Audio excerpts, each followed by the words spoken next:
사도행전 이제 38번째 이야기, 오늘 생명을 얻는 회개라는 제목으로 함께 말씀을 나누겠습니다. 원래 유대인들에게서 최고의 고민거리, 그들에게 있어서의 최고의 질문은 이방인들도 구원을 받을 수 있을까? 이런 질문이었어요. 특히 일반 유대인이 아니라 예수님을 믿는 유대인들도 이방인들을 하나님이 구원하실까? 유대인과 이방인 사이에 너무나 큰 벽이 있었다는 것이죠.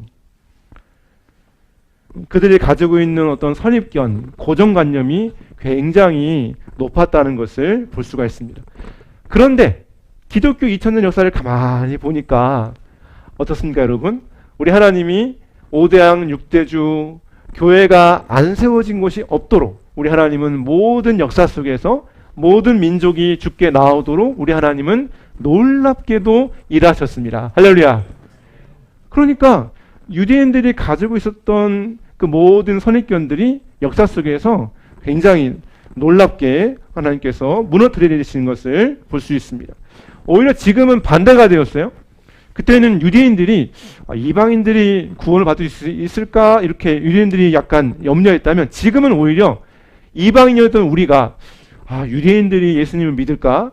오히려 지금 반대의 질문을 우리가 하고 있다는 거죠. 왜냐하면 지금 정통 유대인들은 대부분 유대교에 속해 있어요. 그래서 예수님을 그들은 거부합니다. 그래서 오히려 우리는 이제는 유대인에 대한 어떤 염려가 걱정이 있죠. 그러나 우리 하나님은 유대인도 이방인도 사랑하시고 모두를 하나님은 구원하기를 원하십니다. 이 하나님의 구원의 계획이 오늘 말씀을 통해서도 절절하게 나타난 것을 볼 수가 있습니다. 우리 읽었지만 다시 한번 1절부터 3절 함께 읽겠습니다.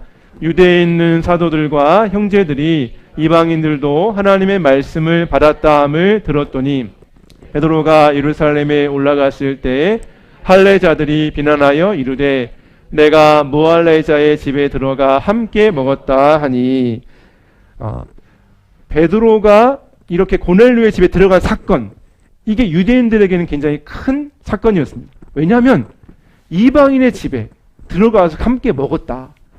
그러니까 이게 보통 사건이 아니었다는 것이죠. 그러니까 남아 예루살렘에 있는 사도들, 믿는 형제들이 베드로에 대해서 굉장히 이렇게 비판하고 또 그것에 부정적으로 이야기하는 것을 볼 수 있습니다. 그러나 성도 여러분, 하나님의 생각은 우리 생각과 다를 수 있다는 것에 대해서 우리가 인정해야 됩니다. 이사야 55장 8절에 보니까 내 길은 너희 길과 다르고 내 생각은 너희 생각과 다르다라고 말씀하십니다. 그러니까 우리가 생각하는 것에 하나님을 억지로 이렇게 끼워 맞출 수 없다는 거죠. 사실 우리는 우리의 생각을 굉장히 우선시하고 우리의 경험을 굉장히 중요하게 생각합니다. 그래서 내 생각, 내 경험, 어떤 내 지식으로 판단하고 생각할 때가 참 많이 있다는 것이죠. 그러나 성경을 정직하게 우리가 읽다 보면 우리가 생각하고 있는 하나님보다 하나님은 훨씬 더 크신 분이라는 사실을 우리가 깨닫게 되어집니다. 그러므로 성도로 살아간다는 것은 하나님이 어떤 분이신지를 내 지식 속에서 제안하는 것이 아니라 날마다 새롭게 풍성하게 하나님을 더 깊이 알아가는 것이죠.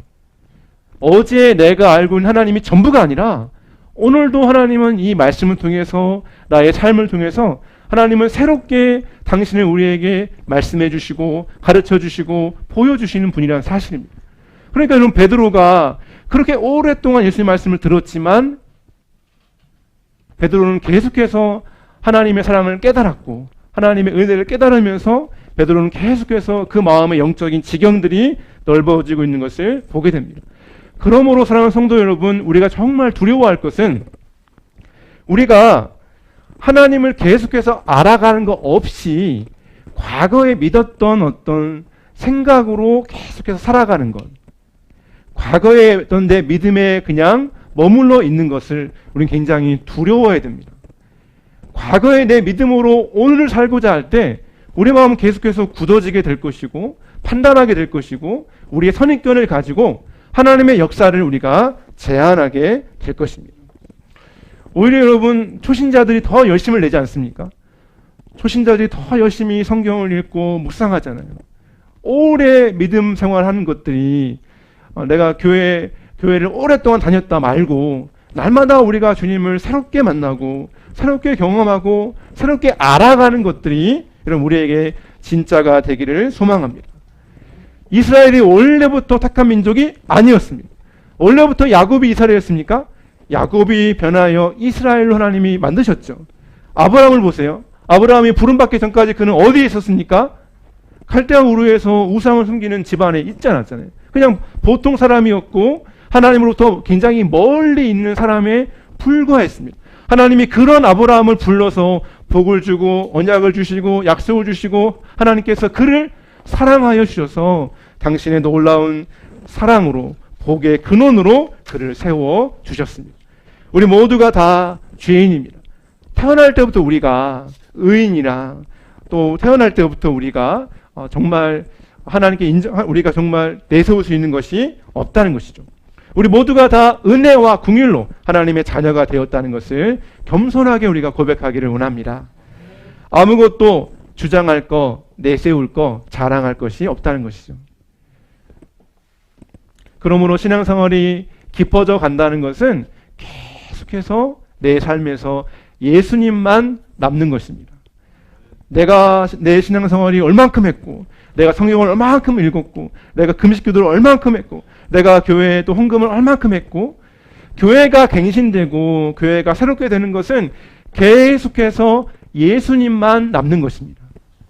내 생각들은 계속해서 낮아지고 깎아져서 예수님만 나타나고 예수님만 드러나고 예수님만이 온전히 선포되는 것, 그것이 진정한 개혁인 것이죠. 잘못을 깨달았을 때 중요한 것은 회개하고 돌이키고 바꾸고 다시 하나님 말씀 앞에 순종하는 것입니다. 하나님은 베드로를 통해 예루살렘 교회를 하나님은 계속해서 변화시켜 가십니다. 4절 읽겠습니다. 베드로가 그들에게 이 일을 차례로 설명하여. 여러분 원래 베드로를 아시죠? 베드로는 굉장히 정말 적극적이고 다혈질이고 앞서기를 정말 좋아하고 말보다 행동이 굉장히 앞서가는 스타일입니다. 그런데 오늘 말씀해 보세요. 베드로의 모습 속에서 굉장히 낯서는 모습이 나타납니다. 그것은 뭐냐? 이 일을 차례로 설명하여. 그러니까 베드로가 굉장히 인내하면서 하나하나 차례로 이 모든 상황이 왜 이렇게 되었는지를 설명하고 있다는 것이죠. 자, 여러분 베드로가 뭘 설명하고 있습니까? 10장 사건이죠. 고넬료와 베드로가 어떻게 만나게 되었나. 여러분 이미 많이 보셨겠지만 전체 스토리를 생각해 보세요. 고넬료가 기도하고 있습니다. 하나님께서 고넬료에게 말씀하시죠. 요바에 있는 누구를 청해라? 베드로를 청해라. 그가 지금 무두장이 시몬의 집에 있다. 무두장이는 가죽을 만드는 사람이에요. 그리고 그 집은 어디 가까이 있다? 바닷가 근처에 있다. 하나님께서 고넬료에게 말씀해 주시죠. 그런데 고넬료에게만 말씀하시면은 베드로는 사실 그거를 모르잖아요. 그러니까 베드로에 대해서 하나님 특별히 더 자세하게 말씀하십니다. 베드로가 점심에 배가 고픈데 기도하고 있습니다. 그런데 하나님이 베드로에게 환상을 보여주시죠. 어떤 환상입니까? 흰 보자기가 내려오는데 그 안에 먹을 것이 가득해요. 근데 하나같이 유대인들이 먹지 못할 부정한 짐승들입니다. 먼저 뱀장어, 뱀, 악어, 이상한 박쥐, 절대 먹을 수 없는 것들이 가득 있는 거예요. 근데 하나님이 베드로한테 뭐라고 하십니까? 베드로야, 잡아먹으라. 베드로가 뭐라고 하죠? 주님, 그럴 수 없습니까? 저를 어떻게 보시고? 저는 이런 거 먹어본 적이 없어요, 주님. 근데 하나님 뭐라고 하시죠? 내가 깨끗하다 한 것을 네가 속되다 하지 말아라. 그것을 하나님이 3번이나 보여주십니다. 그것은 베드로가 가지고 있는 생각, 고정관념 이것들을 계속해서 하나님이 바꿔가고 계시다는 것이죠. 그것만 있으면 또 부족하니까 베드로가 도대체 이게 무슨 말씀일까 생각하고 있는데 누가 왔습니까? 고넬료가 부른 사람이 딱 그때 정확하게 딱 오죠. 근데 그것만 부족하니까 하나님이 베드로에게 마음속에 어떤 마음을 주세요? 의심하지 말고 따라가라. 그러니까 이 모든 과정을 우리 하나님께서 치밀하게 베드로와 고넬료를 이렇게 말씀해 주시고 보여주시고 깨닫게 해주시고 고쳐주셔서 그들을 만나게 해주신 것들을 우리가 보게 됩니다. 그것을 이제 베드로가 하나하나 인내하면서 자세히 설명하고 있다는 것이죠. 특별히 베드로는 고넬료의 집에서 이제 말씀을 전할 때 여러분 그 15절 보세요. 15절에 보니까 내가 말을 시작할 때 성령이 그들에게 임하시기를 처음 우리에게 하신 것 같이 하는지라. 말씀을 전하고 있는데 성령이 임하시는 거예요. 성령은 유대인만 임하는 줄 알았는데 성령이 이방인들에게도 임하고 있다는 것이죠. 결국 베드로가 이 모든 상황을 통해서 하나님이 이방인들을 구원하기를 원하시는구나. 그 모든 것들 베드로가 너무나 깊이 있게 그것을 깨닫게 되었다는 것이죠. 우리 16절을 함께 읽겠습니다. 내가 주의 말씀에 요한은 물로 세례를 베풀었으나 너희는 성령으로 세례를 받으리라 하신 것이 생각났노라. 아멘. 뭐라고 했어요? 생각났노라. 자, 어떤 말씀이 생각났습니까? 요한은 물로 세례를 베풀었으나 너희는 성령으로 세례를 받으리라. 자, 여러분 이 말씀이 어디 있을까요? 예수님이 하신 말씀이에요. 어디 있을까요? 바로 사도행전 1장 5절에서 예수님이 하늘로 승천하게 되시기 얼마 전에 제자들에게 하신 말씀이 이 말씀이에요. 근데 베드로가 그 말씀이 떠올랐다는 것이죠. 성령께서 베드로의 마음을 변화시킬 때 어떻게 하십니까? 환상도 주시고 꿈도 주시지만 베드로가 이미 들었던 말씀, 이미 들었고 그 마음 안에 남아있던 그 말씀을 통해서 성령께서는 베드로의 마음을 움직이시고 변화시켜 주셨다는 것이죠. 하신 것이 생각났노라. 여러분 하나님은 우리에게 어떻게 역사하십니까? 우리 안에 아무것도 없는데 하나님이 특별하게 역사하시는 것은 굉장히 제한적입니다. 하나님의 일반적인 역사는 어떻습니까? 내가 묵상한 말씀, 내가 의지한 말씀, 내가 붙잡은 말씀, 내가 암송하고 쓰고 묵상하고 내가 바라봤던 그 말씀이 내 안에 쌓이고 내 안에 머물렀을 때 하나님의 성령이 내 안에 머물렀던 그 말씀, 내가 붙잡았던 그 말씀들 하나하나를 다시 기억나게 하시고, 아멘. 다시 떠오르게 하셔서 그 말씀을 붙들고 하나님의 뜻을 깨달을 수 있도록 하나님이 우리가 말씀을 붙잡을 때 그 말씀 가운데 역사하신다는 사실입니다. 처음에는 내가 말씀을 붙잡지만 그러나 나중에는 말씀이 나를 붙잡습니다. 이 역사가 여러분 삶 가운데 가득하시기를 소망합니다. 그러므로 성도 여러분, 항상 하나님의 말씀이 우리 안에 흘러야 됩니다.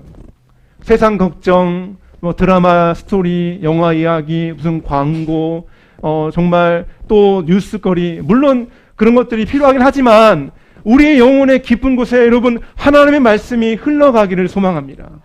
그 말씀이 흘러갈 때 성령께서 그 말씀을 통해서 계속해서 우리를 깨닫게 해주시고 보여주시고 모든 것을 우리에게 인도해 주실 것입니다. 하나님이 우리를 인도하실 때 바로 우리가 우리 안에 있는 말씀들을 가지고 인도하기를 원하신다는 사실을 기억할 때 내 삶에 하나님의 인도하심이 왜 없을까? 왜 하나님 나에게 말씀하지 않으실까? 그것을 우리가 질문하기 이전에 내 안에 말씀이 흘러가고 있는가를 스스로가 우리가 자신을 점검해야 한다는 것입니다. 말씀이 내 삶을 해석하고 말씀이 내 삶을 새롭게 바라보도록 나를 변화시켜 갑니다. 요셉의 형들이 요셉 앞에 다 무릎 꿇었을 때 요셉이 뭐가 떠올랐어요? 전에 꾸었던 그 꿈이 생각났습니다. 하나님 그 시대에는 하나님이 당신의 뜻을 꿈으로도 말씀해 주셨잖아요. 그러니까 하나님의 계시, 하나님의 뜻, 하나님의 말씀이 요셉이 떠올랐다는 사실이죠. 상황 가운데서 요셉은 하나님의 말씀, 하나님의 뜻을 보고 그것을 해석했다는 것입니다. 17절 말씀 이어서 읽겠습니다. 그런즉 하나님이 우리가 주 예수 그리스도를 믿을 때에 주신 것과 같은 선물을 그들에게도 주셨으니 내가 누구이기에 하나님을 능히 맡겠느냐 하더라. 아멘. 내가 누구이기에 하나님을 능히 맡겠느냐. 하나님의 구원의 선물, 하나님의 능력, 하나님의 뜻, 이 모든 것은 인간이 막을 수가 없습니다. 개인도, 사람도, 권력도, 국가도 하나님의 뜻을 감히 막을 수는 없다는 것이죠. 우리 민족을 향한 하나님의 뜻을 보십시오. 우리 민족이 너무나 오랜 시간 우상의 문화, 무당의 문화, 토속 문화에 이런 깊이 우리 민족이 물들어 있었잖아요. 저도 어렸을 때 저희 할머니가 굿하고 점치고 정말 하는 것들을 많이 봤습니다.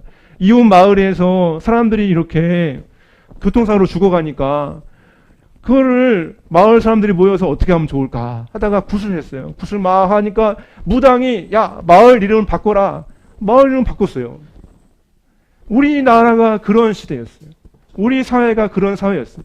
언더우드 선교사가 이 땅을 바라볼 때 이 땅에 너무나 깊은 어두움들, 소망도 꿈도 없는 세상을 언더우드가 바라보면서 이 땅을 향해서 여러분 기도하지 않았습니까? 그러나 지금 해외에서 오는 외국인들이 한국 땅 올 때 밤하늘을 보면서 가장 놀라는 것은 그렇게 많은 십자가들이 이 땅에 있다는 건 사실이죠. 하나님은 이렇게 아시아의 작은 나라, 오랫동안 불교의 문화, 유교의 문화에 깊이 머물러 있었고 또 일제 치하에서 군국주의가 지나갔고 유교 속에서 공산주의가 이 땅에 많은 상처를 내었지만 우리 하나님이 이 민족을 향한 하나님의 사랑을 어느 누구도 막을 수가 없었습니다. 열면 닫을 자가 없고 닫으면 열 자가 없느니라. 하나님의 뜻을 정하시면 아무도 막을 수가 없습니다. 우리 하나님께서 일본 선교를 향한 하나님의 문을 열어 가십니다. 그 선교 가운데 하나님이 우리 박민규 선교사님, 손영학 선교사님 하나님을 세우셨습니다. 막을 수가 없습니다. 지금 하나님께 특별한 교회 가운데 준비시키셔서 마침내 하나님은 문을 여셔서 그 준비한 만큼 하나님 놀랍게 하나님은 사용해 주실 것입니다. 노아 홍수 때 방주의 문을 기억하십시오. 그 방주의 문을 여러분 누가 닫았습니까? 하나님이 직접 닫으셨습니다. 열면 닫을 자가 없지만 닫으면 또 열 자가 없어요. 하나님이 주권적으로 역사하시기 때문에 이제 하나님이 일본의 선교의 문을 여실 것이고 그 열린 문을 통해서 하나님은 놀랍게 일하게 되실 것입니다. 중요한 것은 하나님과 내가 같은 방향에 서 있어야 돼요. 내가 하나님의 뜻과 반대로 서 있으면 나는 하나님의 뜻을 내가 막는 자가 됩니다. 하나님의 뜻을 내가 거스르는 자가 됩니다. 그럼 막을 수가 있습니까? 거스를 수 있습니까? 오히려 하나님을 여러분 거스릴 때 얼마나 인생이 불행해지겠습니까?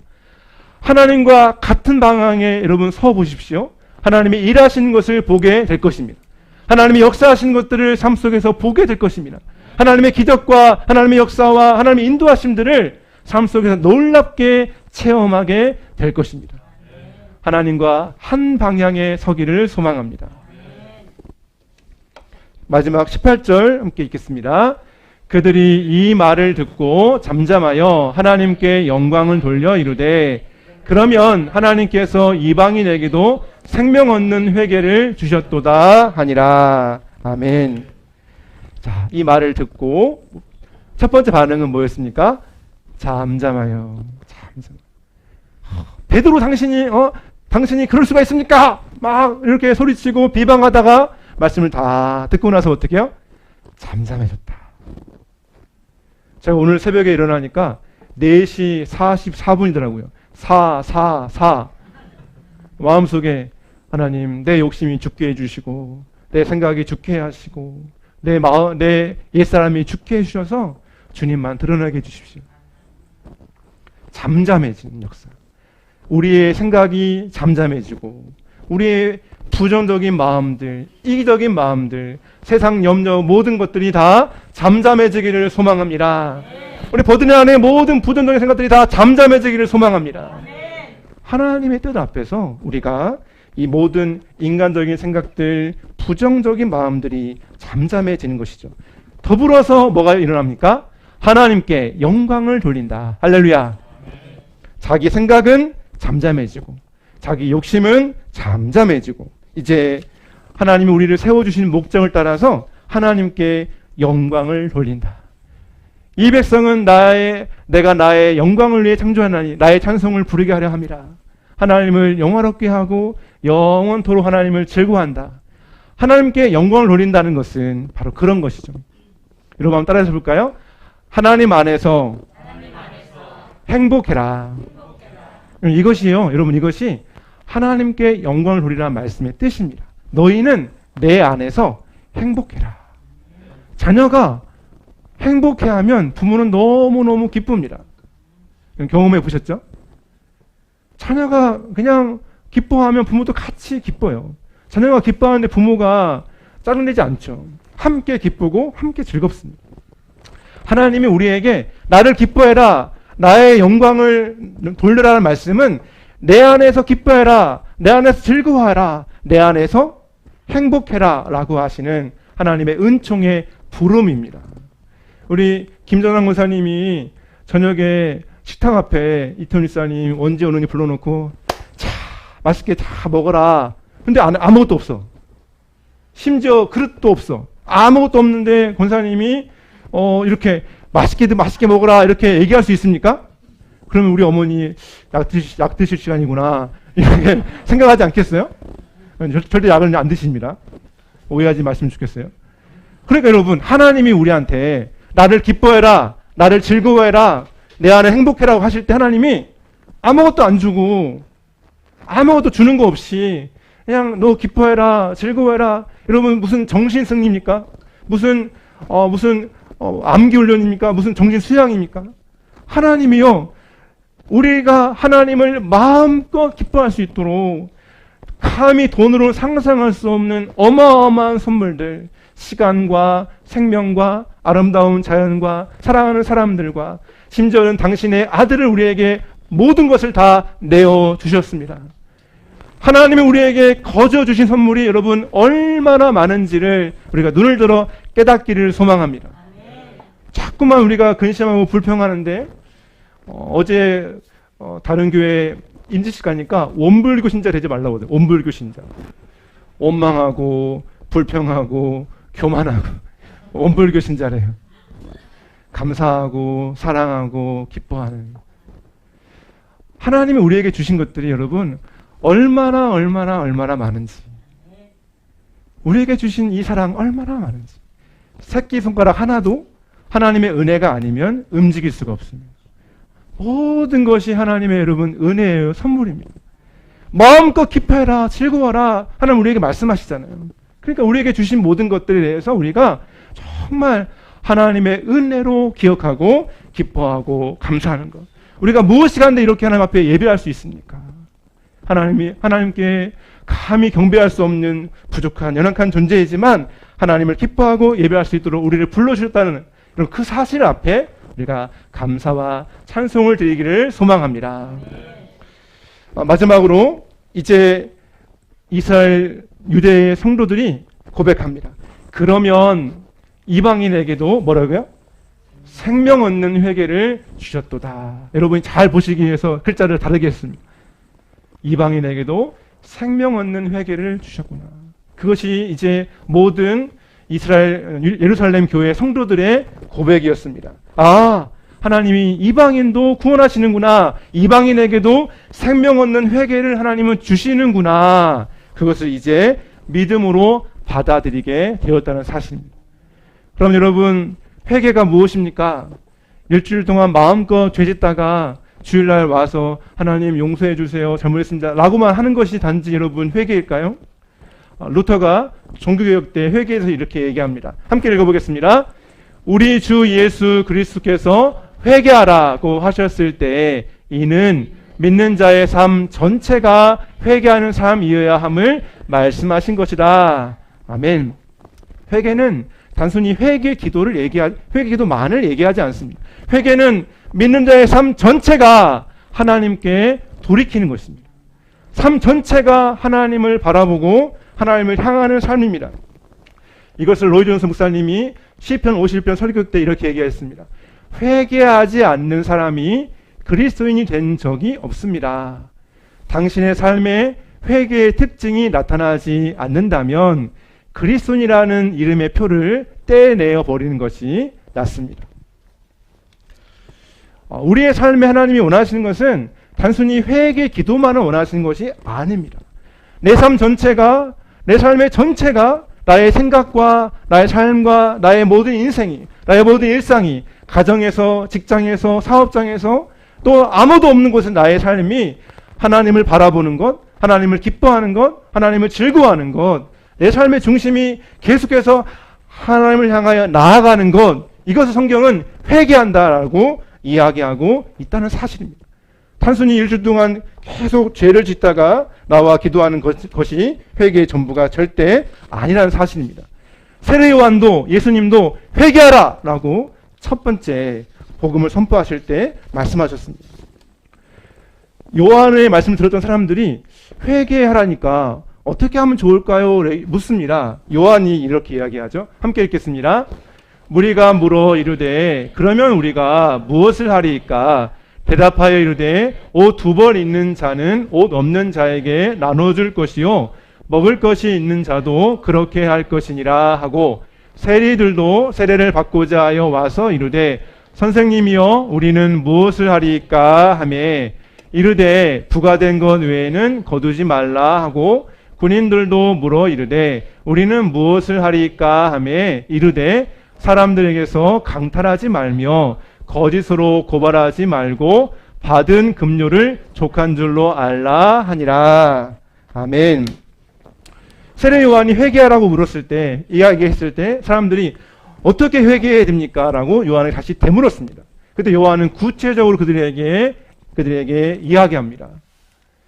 그래서 그 이야기 속에서 자꾸 젊은 넘어가네요. 그 이야기 속에서 세리들에게는 부과된 것 외에는 더 받지 말아라. 또 군인들에게는 강탈하지 말고 거짓으로 고발하지 말고 받은 것을 족하게 여겨라. 그들의 삶에서 하나님과 이웃사랑으로 나아가라고 말씀하시는 거죠. 삶 전체가 하나님 앞에 사랑하는 그 삶의 방향성을 하나님께 돌이키는 것, 삶의 모든 초점을 하나님의 나라에 두는 것, 하나님과 영혼 사랑으로 돌이키는 것. 그래서 이것은 회개는 사랑의 방향을 돌이키는 삶의 여정인 것입니다. 내 삶 전체가 하나님을 향하여 나아가는 것, 내 삶의 모든 방향성이 하나님을 바라보는 것, 그것이 회개하는 삶의 요점이라는 사실입니다. 그러므로 회개는 자신을 바라보며 죄인됨을 묵상합니다. 하나님을 바라보며 그분의 의로우심을 묵상합니다. 십자가를 바라보며 나의 죄를 용서를 구합니다. 마음의 회복을 구합니다. 하나님을 기뻐합니다. 공동체의 회복을 구합니다. 서로 돌아봅니다. 사랑합니다. 섬깁니다. 사랑의 방향을 하나님께 돌리고 나아갑니다. 매일 삶 속에서 그렇게 계속해서 구체적으로 돌이키는 것이죠. 이것이 바로 하나님 우리에게 원하시는 회개입니다. 아브라함의 모습을 보십시오. 하나님은 아브라함에 계속해서 언약을 갱신하시면서 아브라함의 정말 연약함들을 붙들어 주셔서 마침내는 아들을 하나님 앞에 내어놓을 정도까지 성숙한 믿음으로 아브라함을 세워가십니다. 우리가 보고 있는 베드로를 보세요. 베드로가 그렇게 정말 말씀을 들었지만 아직까지 변화되지 않은 부분이 있지 않았습니까? 그런데 계속해서 주님이 그의 삶을 돌이켜서 하나님을 향하도록 그의 삶을 이끌어 가시죠. 여러분, 이것이 바로 회개입니다. 생명을 얻는 회개는 삶의 모든 방향이 하나님을 향하여 돌이키는 것입니다. 할렐루야. 하나님을 향하여 사랑의 방향을 돌이키는 것, 하나님이 우리에게 진짜 기뻐하시는 진정한 회개의 모습인 것입니다. 마지막으로 성도님들께 묻겠습니다. 예수 그리스도의 십자가와 부활을 믿는 여러분 신자의 고백은 무엇이겠습니까?